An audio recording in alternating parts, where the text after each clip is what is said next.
আমি এখন মাননীয় সংসদ সদস্য মাওলানা দেলোয়ার হোসেন সাইদী সাহেবকে বক্তব্য রাখার জন্য অনুরোধ জানাচ্ছি। নাহমাদুহু ওয়া নুসাল্লি আলা রাসূলিহিল কারীম ওয়া আলা আলিহি ওয়া আসহাবিহি আজমাইন। আউযু বিল্লাহি মিনাশ শাইতানির রাজীম। বিসমিল্লাহির রহমানির রহিম। মাননীয় স্পিকার, আপনি এই মহান সংসদের স্পিকার হিসেবে নির্বাচিত হয় আমরা জাতীয় সংসদের পক্ষ থেকে আপনাকে অন্তরের অন্তঃস্থল থেকে মোবারকবাদ জানাচ্ছি। মাননীয় স্পিকার, আমি আজ এই সংসদে দাঁড়িয়ে ওই মহান আল্লাহ পাকের প্রশংসায় সেজদা অবনত হচ্ছি, যিনি 1 অক্টোবরের ব্যালট যুদ্ধের মাধ্যমে সুদীর্ঘ 5 বছরের দুঃশাসন, সীমাহীন দুর্নীতি, ইসলাম বিরোধী কর্মকাণ্ড, দেশব্যাপী ভয়াবহ সন্ত্রাসের মোকাবেলায় 4 দলীয় ঐক্য জোটের মহা বিজয় দান করেছেন এবং যার ফলশ্রুতিতে আজকে আমরা এই মহান সংসদে দাঁড়িয়ে কথা বলার সুযোগ লাভ করেছি। মাননীয় স্পিকার, আপনার মাধ্যমে আমি আমার অন্তরের অন্তঃস্থল থেকে দেশবাসীকে ধন্যবাদ জানাই। বিশেষ করে আমার নির্বাচনী এলাকা পিরোজপুর, নাজিরপুর, ইন্দুরকানীবাসী ভাই বোনদের প্রতি কৃতজ্ঞতা জানাই, যাদের অক্লান্ত পরিশ্রমে এবং মূল্যবান ভোটের মাধ্যমে আমি নির্বাচিত হয়ে মহান সংসদের সদস্য হওয়ার সুযোগ লাভ করেছি। মাননীয় স্পিকার, বাংলাদেশের 13 কোটি মানুষকে যারা পরিচালনা করবেন, আজকে তারাই এই মহান সংসদে বসে আছেন। আমি আপনার মাধ্যমে তাদের উদ্দেশ্যে কিছু কথা বলতে চাই। জবাবদিহিমূলক সরকার, কল্যাণমূলক সরকার ও সুস্থ প্রশাসন, এই বাক্যগুলি আমরা প্রায় শুনে থাকি। এই বাক্যগুলির অর্থ সরকার স্বৈরাচার নয়, বরং জনগণের কল্যাণে জনগণ নিকট দায়বদ্ধ সরকার, যা আব্রাহাম লিঙ্কনের ভাষায় by the people, for the people, of the people. বর্তমান পৃথিবীতে মূলত গণতান্ত্রিক দেশে এখন সরকারকে বিবেচনা করা হয়। এরূপ সরকারের জনগণের সার্বভৌম ক্ষমতার উৎস হিসেবে বিবেচনা করা হয়, অর্থাৎ সংখ্যাগরিষ্ঠ প্রতিনিধিদের প্রণীত আইনই হল আইন এবং নির্বাচিত হবার পর সরকার হয়ে পড়েন সমগ্র জনগণের, আর বিরোধী দল হয় ছায়া সরকার। মাননীয় স্পিকার, সরকারকে সঠিক পথে পরিচালনার জন্য বিরোধী দলকে অপরিহার্য বিবেচনা করা হয়। বর্তমান গণতান্ত্রিক চেতনা বেশি পুরনো নয়, মানুষ মূলত রাজতান্ত্রিক স্বৈর শাসনের সাথেই বেশি পরিচিত।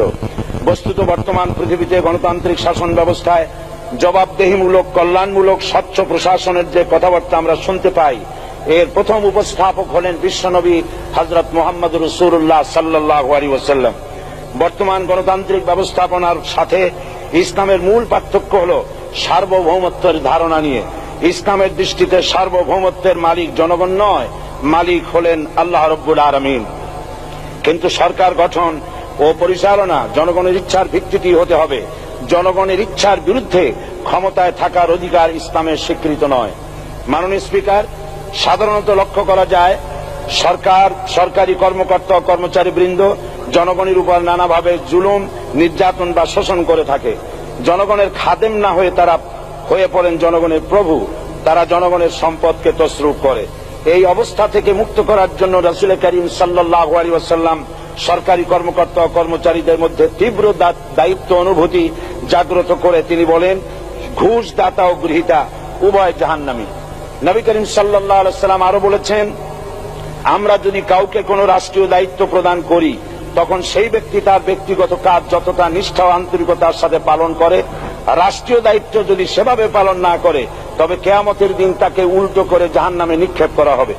রাষ্ট্রীয় সম্পদ তসরুপের ব্যাপারে কঠোর হুঁশিয়ারি উচ্চারণ করে বিশ্বনবী মুহাম্মদ রাসূলুল্লাহ সাল্লাল্লাহু আলাইহি ওয়াসাল্লাম বলেছেন, রাষ্ট্রীয় দায়িত্ব পালনকারী কেউ যদি 1 টুকরা সুতা বা তার চেয়েও ক্ষুদ্র কোনো জিনিস খেয়ানত করে, তবে কিয়ামতের দিন খেয়ানতের বোঝা মাথায় করে তাকে উঠতে হবে। মাননীয় স্পিকার, আল্লাহ রসুল যে সরকার ব্যবস্থা প্রতিষ্ঠা করেছিলেন, তা সত্যিকার অর্থে ছিল জনকল্যাণমূলক সরকার। তার সরকারে দায়িত্ব পালনকারী ব্যক্তিবর্গের মধ্যে চরম দায়িত্ব অনুভূতি জাগ্রত করে দেওয়া হয়েছিল। এটা সম্ভব হয়েছিল কেবলমাত্র আখিরাতের তীব্র বিশ্বাস ও মহান আল্লাহর দরবারে জবাবদিহিতার অনুভূতির মাধ্যমে। মানুষের নিকট জবাবদিহিতা পাশ কাটিয়ে যাওয়া যায়, কিন্তু আল্লাহর নিকট জবাবদিহিতা পাশ কাটানোর কোনো সুযোগ নেই। মাননীয় স্পিকার, নবী করিম সাল্লাল্লাহু আলাইহি সাল্লামের সরকার ব্যবস্থাপনায় সবাই যেমন আইনের দৃষ্টিতে সমান অধিকার ভোগ করেছে, ঠিক তেমনি ভাবে রাষ্ট্রের নাগরিক হিসাবে সবারই মৌলিক চাহিদাসমূহ পূরণ হয়েছে। ঋণগ্রস্ত এতিম অসহায় জনগণ রাষ্ট্রীয় তহবিল থেকে সহযোগিতা লাভ করেছে। মূলত এটা জনকল্যাণমূলক সরকারের ধারণা বিশ্ববাসী তখনই প্রথম অবলোকন করে। মাননীয় স্পিকার, নবী করিম সাল্লাল্লাহু আলাইহি সাল্লাম সরকারি কর্মকর্তাদের বিরুদ্ধে কোনো অভিযোগ পেলে তখনই ব্যবস্থা গ্রহণ করতেন। আইনের চোখে সবাই সমান এবং এ কারণেই শাসকদের আত্মীয় স্বজন কারো পক্ষে সম্ভব ছিল না জনগণের উপরে জুলুম করা। খলিফা ওমর রাদিয়াল্লাহু তাআলা আনহুর এক ছেলে অপরাধী প্রমাণিত হলে সে দণ্ডভোগ থেকে রেহাই পায়নি, এমনকি এতে তার মৃত্যুদণ্ড হয়েছিল। আবার খলিফা নিজেকে আইনের ঊর্ধ্বে মনে করতেন না, তাই বর্ম চুরির ঘটনা আলী রাদিয়াল্লাহু তাআলা আনহু কাজীর দরবারে সাধারণ ফরিয়াদির মতো উপস্থিত হন। নিজের ছেলে ও চাকরের সাক্ষী যথেষ্ট না হয় কাজী খলিফার বিপক্ষে রায় দেন। এখানে বিচার বিভাগ ছিল সম্পূর্ণ স্বাধীন এবং শাসন বিভাগের নিকট তার কোনো দায়বদ্ধতা ছিল না।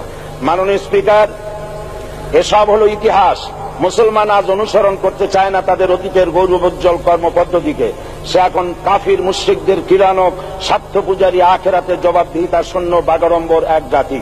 মাননীয় স্পিকার, যে জাতির এক পূর্বসূরি মাথায় আটার বোঝা বহন করে নিয়ে চললেন আর বলে গেলেন, মানুষ কেন, ফোরাতের কূলে যদি একটি কুকুরও না খেয়ে মারা যায় তবে এই ওমর রাদিয়াল্লাহু তাআলা আনহুকে কিয়ামতের দিন আল্লাহর দরবারে জবাবদিহি করতে হবে। আর আজ সেই জাতির দায়িত্বশীলরা জনগণকে অভুক্ত রেখে তাদের মুখের গ্রাসে ভাগ বসায়। জনগণ তাদের নিকট উপস্থিত হলে মনে হয় যেন গোলাম প্রভুর দরবারে উপস্থিত হয়েছে, আর অহেতুক উৎকোচ দাবি করে তাদের উপর জুলুম করছে। আর আল্লাহ পাক জালিমকে কখনোই পছন্দ করেন না। মাননীয় স্পিকার, আমি দৃঢ়ভাবে আশা করি এই অবস্থা কাটিয়ে উঠিয়ে আমরা রাসূল করিম সাল্লাল্লাহু আলাইহি সাল্লাম কর্তৃক প্রদর্শিত রাষ্ট্র ব্যবস্থার অনুসরণ করে একটি সুখী সমৃদ্ধশালী আধুনিক ইসলামী রাষ্ট্র পরিণত করে বাংলার প্রিয় জন্মভূমি বাংলাদেশকে আজ গোটা বিশ্বব্যাপী শোষণ, নির্যাতন, হানাহানি, অশান্তির মধ্যে, তাই আজ পৃথিবীর অধীর আগ্রহে অপেক্ষা করছে ইসলামের আলোকে এমন এক রাষ্ট্র ব্যবস্থার যেখানে দায়িত্বশীলরা আল্লাহ তাআলার কাছে জবাবদিহিতার পাশাপাশি জনগণ নিকটও জবাবদিহি করতে বাধ্য হবে।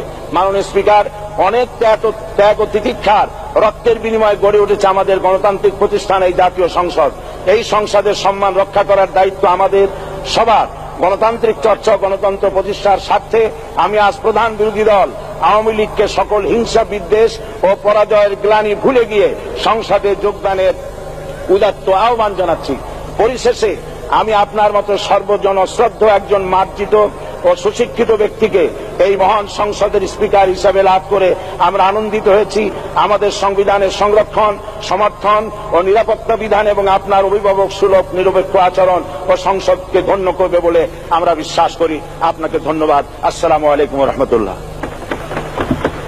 মাননীয় সদস্য মাওলানা দেলোয়ার হোসেন সাঈদী সাহেবকে আপনার তথ্যপূর্ণ ইসলামিক মূল্যবোধ সহ মূল্যবান বক্তব্যের জন্য ধন্যবাদ।